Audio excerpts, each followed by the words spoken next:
Olá. Olha, o Brasil movimenta uma quantidade assim impressionante de dinheiro público, em compras, em contratos, todo santo dia. É um volume gigantesco, né? Um processo cheio de regras, complexo, mas é vital para tudo funcionar.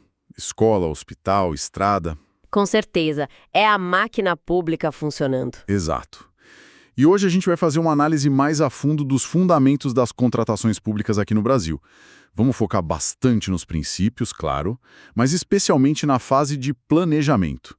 Essa fase ganhou um destaque enorme na nova Lei de Licitações, a 14.133, de 2021. Virou a estrela, né? Exato.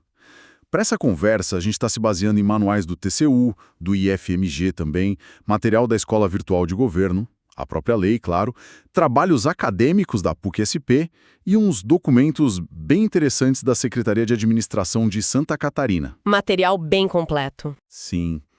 E a nossa missão aqui é entender por que esse planejamento ficou tão central, sabe? E o que ele significa na prática, no dia a dia.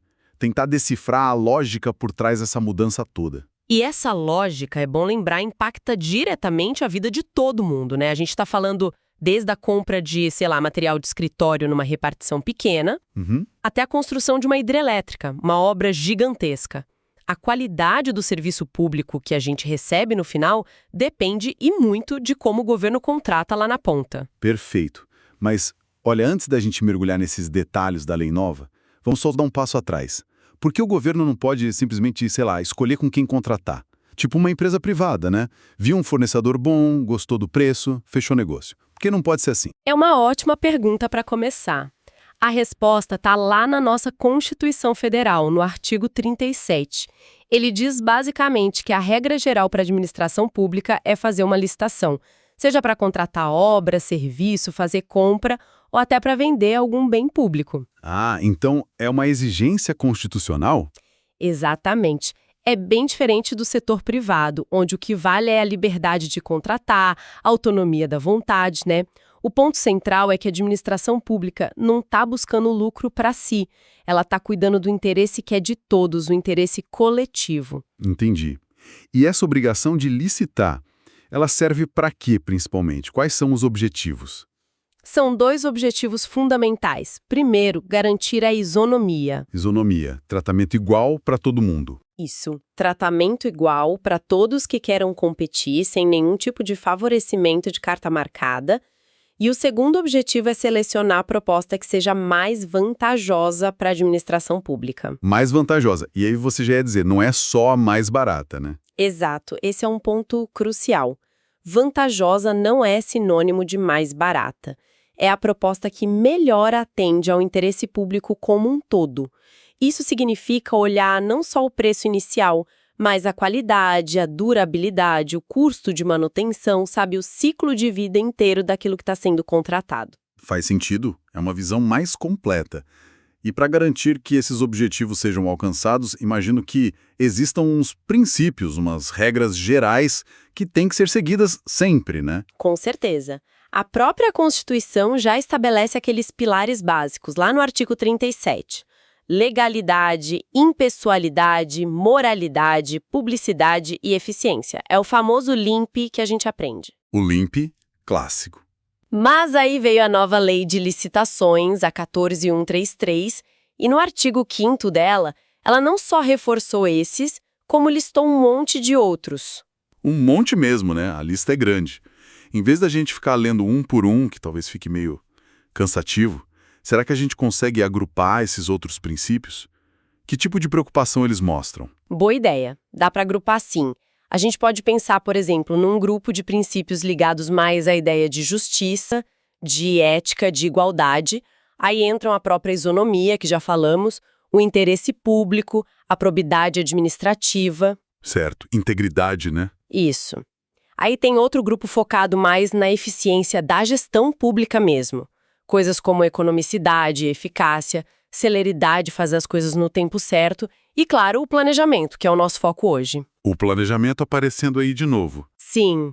E tem ainda um terceiro grupo que eu diria que garante mais a lisura, o controle do processo. Tipo, a transparência, a motivação, que é a obrigação de justificar as decisões, A vinculação ao edital, ou seja, seguir as regras que foram definidas, o julgamento objetivo, ter critérios claros para escolher o vencedor, e um bem importante que é a segregação de funções. Segregação de funções?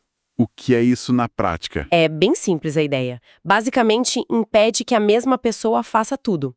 Tipo, a mesma pessoa não pode ser quem pede a compra, quem autoriza o gasto, quem recebe o produto e quem paga a conta.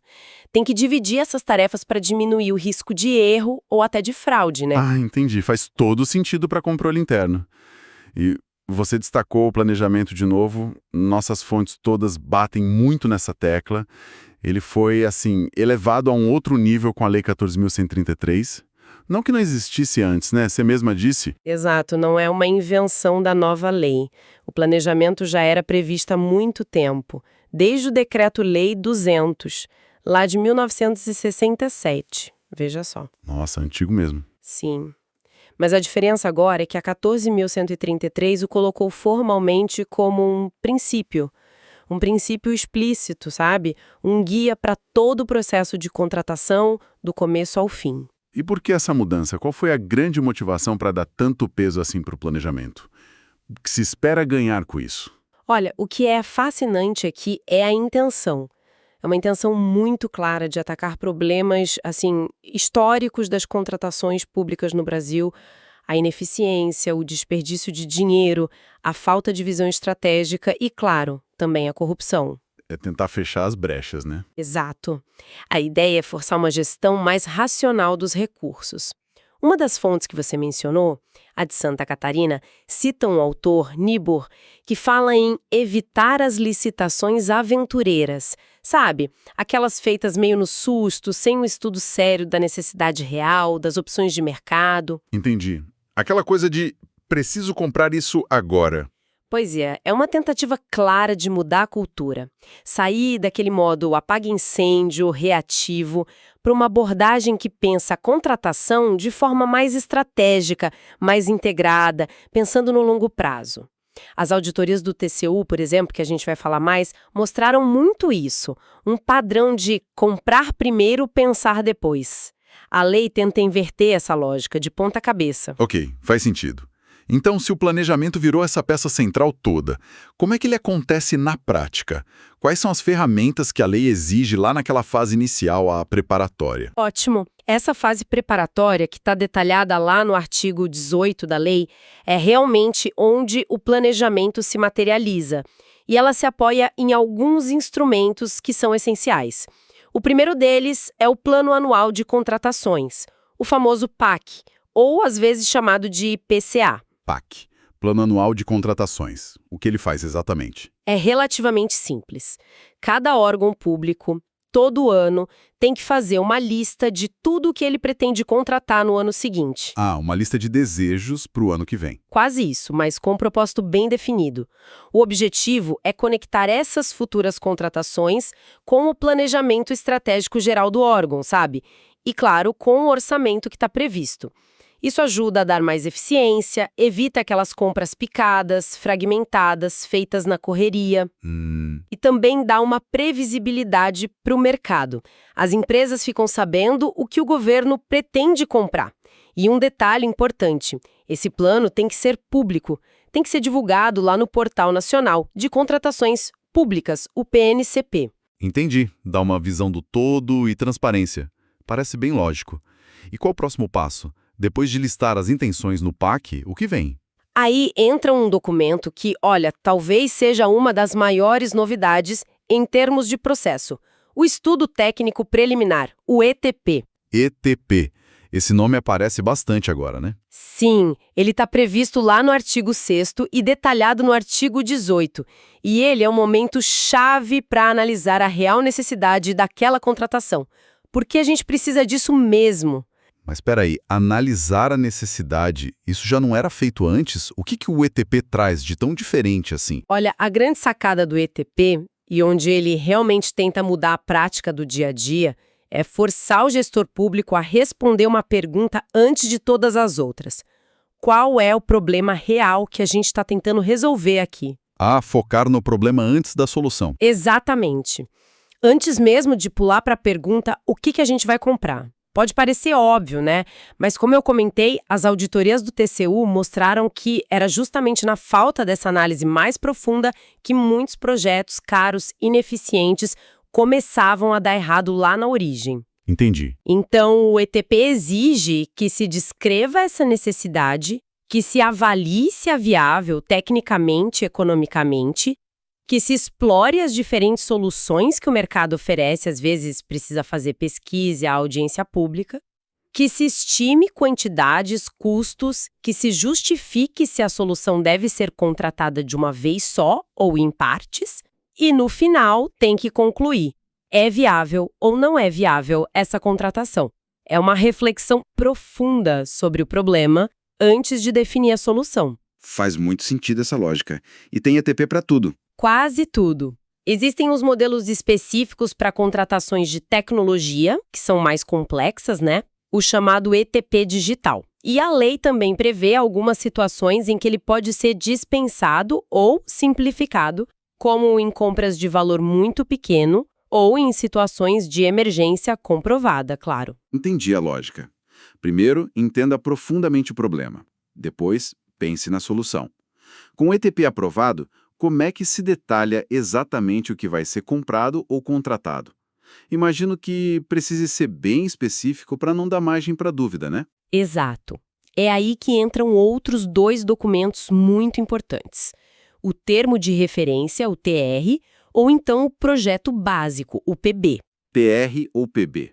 Qual a diferença? Eles vêm depois do ETP, quando a necessidade já está clara, e eles funcionam como o projeto da contratação em si, como define o artigo 6º da lei.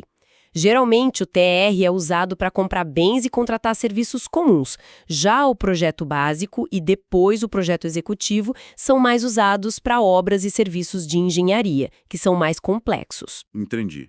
E a função deles é? É justamente detalhar o objeto da contratação. Descrever com precisão suficiente o que vai ser comprado ou feito, para permitir que as empresas calculem o custo corretamente e para definir como aquilo vai ser executado ou entregue. Certo. E o que um bom termo de referência, por exemplo, precisa ter para não ser só mais um papel na gaveta? Ele precisa ser bem completo. Tem que definir claramente o objeto, se possível usando catálogos padronizados que o governo já tem, para evitar descrição genérica. Tem que mostrar a ligação com o problema que foi identificado lá no ETP, sabe? A fundamentação. A conexão tem que estar clara. Exato.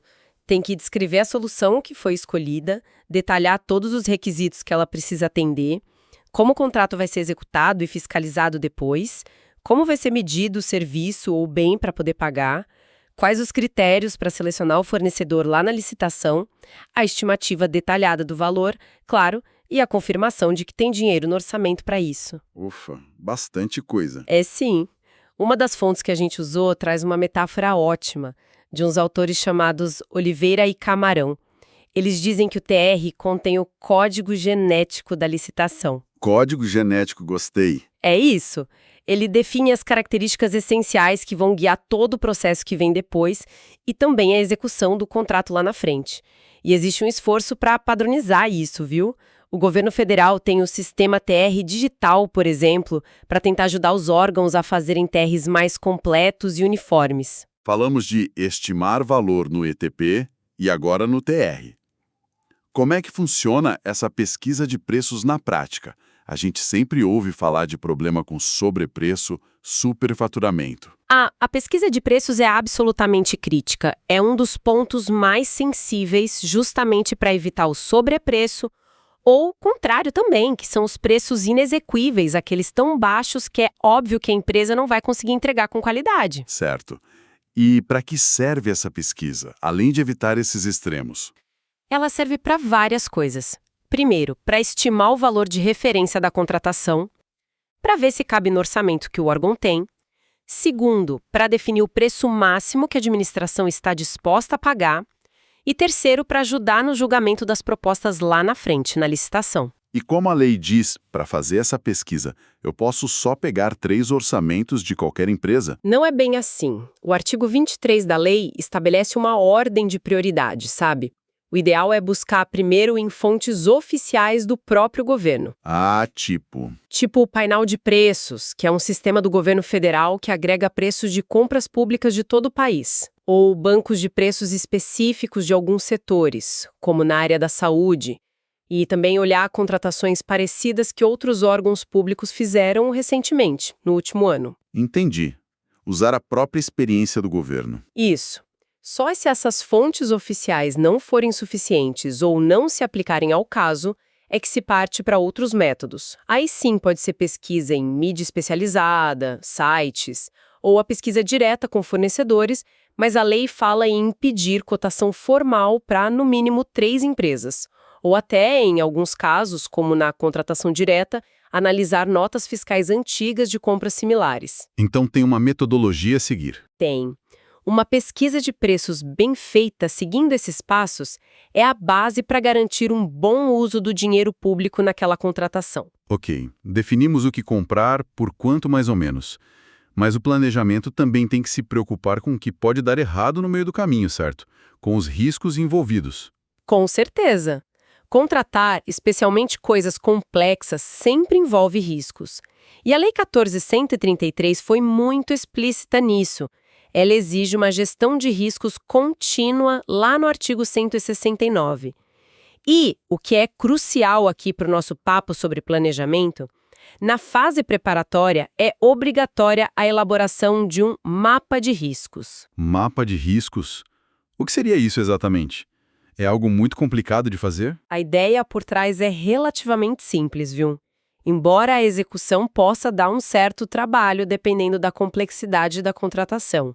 O mapa de riscos é basicamente uma análise para tentar identificar os principais eventos, as principais coisas que podem ameaçar o sucesso daquela contratação. Ameaçar em que sentido? Em qualquer fase, seja no próprio planejamento, seja na hora de selecionar o fornecedor ou depois, já na execução do contrato. Por exemplo, um risco muito comum que a fonte de Santa Catarina aponta é a demanda mal formalizada, ou seja, o risco de você não ter descrito direito o que precisa lá no TR.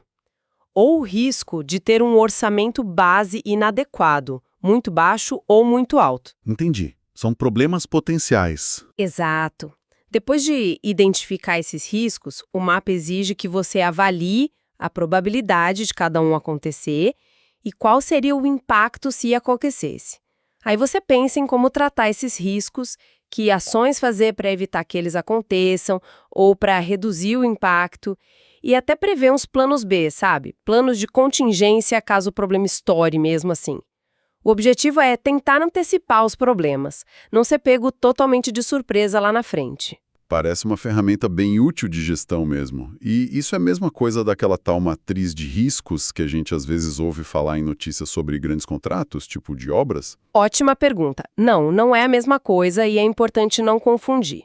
O mapa de riscos é essa análise interna que a administração faz antes de contratar, lá na fase de planejamento, para se preparar melhor para gerenciar seus próprios riscos. Ok, gestão interna. Geralmente, isso acontece em contratos mais complexos, de longo prazo, como grandes obras, concessões. E para que serve essa cláusula no contrato? Ela serve para definir formalmente, entre a administração e a empresa contratada, quem vai ser o responsável por arcar com os custos de certos eventos futuros e incertos que possam acontecer durante a execução do contrato. Coisas como, sei lá, uma variação cambial muito brusca, um problema geológico inesperado numa obra. A matriz aloca esses riscos entre as partes. É uma ferramenta de divisão de responsabilidade contratual, enquanto o mapa é de gestão interna prévia. Ah, agora ficou bem clara a diferença. Mapa é para se preparar, matriz é para dividir a conta se algo der errado depois. Exatamente. Ok, então juntando tudo isso que a gente conversou, o PAC, o ETP, o TR ou PB, a pesquisa de preços, o mapa de riscos, o que essa ênfase toda, essa energia toda colocado no planejamento realmente significa no quadro geral das contratações públicas? Qual é a grande mudança que se busca com isso tudo? Olha, representa uma tentativa, e eu acho que é uma tentativa muito séria, de mudança de paradigma mesmo. Paradigma?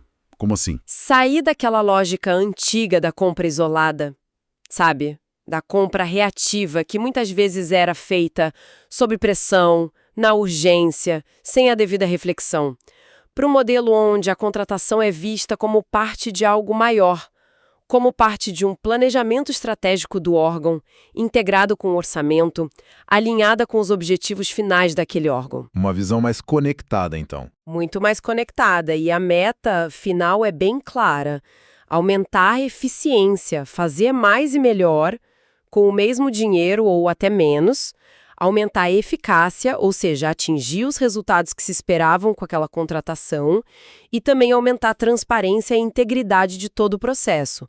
No fim do dia, o que se busca é um gasto público de mais qualidade, que realmente se traduza em serviços melhores para a população. É isso. E o Tribunal de Contas da União, o TCU, teve um papel importante nisso tudo, né? As fontes mencionam bastante. Um papel importantíssimo, eu diria até decisivo. As auditorias do TCU, especialmente algumas que resultaram em acórdãos bem famosos, como o 2622 de 2015 e o 1637 de 2021, foram essenciais. Elas fizeram um diagnóstico muito contundente das falhas graves que existiam, justamente na fase de planejamento das contratações do governo federal. Elas mostraram onde estava o problema. Exatamente. Foi essa constatação de problemas que se repetiam, essa cultura de comprar sem planejar direito, que impulsionou a criação de ferramentas como o próprio PAC e aquele sistema PGC de planejamento e gerenciamento de contratações. E isso influenciou diretamente a forma como a Lei 14.133 foi escrita, elevando o planejamento a princípio fundamental, como a gente já falou. O TCU deu alerta e a lei tentou responder. Entendi. No papel parece um sistema bem mais robusto, mais lógico. Mas a gente sabe que, no Brasil, entre a lei estar escrita e a coisa funcionar na prática, às vezes tem uma distância, né? Quais são os grandes desafios que as nossas fontes apontam para fazer tudo isso funcionar de verdade, no dia a dia dos órgãos públicos? Os desafios são enormes e eles aparecem em várias das nossas fontes, sim. No trabalho da PUC-SP, nos documentos de Santa Catarina, o primeiro desafio, e talvez o mais difícil de todos, é a mudança cultural. Cultura de como as coisas são feitas. Exato. Superar aquela mentalidade do mas sempre foi feito assim, do vamos apagar esse incêndio aqui rapidinho, e realmente incorporar o planejamento como uma rotina, como algo valorizado pela chefia, pela alta administração do órgão. Isso não é algo que acontece só porque a lei mandou, né? Exige liderança, exige persistência, tempo. Com certeza. E a capacidade das instituições para fazer isso. Imagino que um ministério lá em Brasília tenha condições muito diferentes de uma prefeitura pequenininha no interior do país, né? Exato, esse é o outro ponto crítico. A capacidade institucional, a diferença é gigantesca, é abissal. Órgãos federais ou de estados e cidades grandes podem até ter equipes dedicadas, especialistas em licitação, sistemas, mas a realidade da imensa maioria dos mais de 5.000 municípios brasileiros é outra, completamente diferente. Falta gente, falta estrutura. Falta estrutura, falta recurso. Muitos municípios, principalmente aqueles menores, com menos de 20.000 habitantes, simplesmente não têm condições de cumprir à risca todas essas exigências da lei. Fazer um ETP super detalhado para cada comprinha, elaborar mapa de risco para tudo, gerenciar esses documentos todos, imagina exigir um mapa de riscos complexo para comprar pneu para ambulância numa cidadezinha.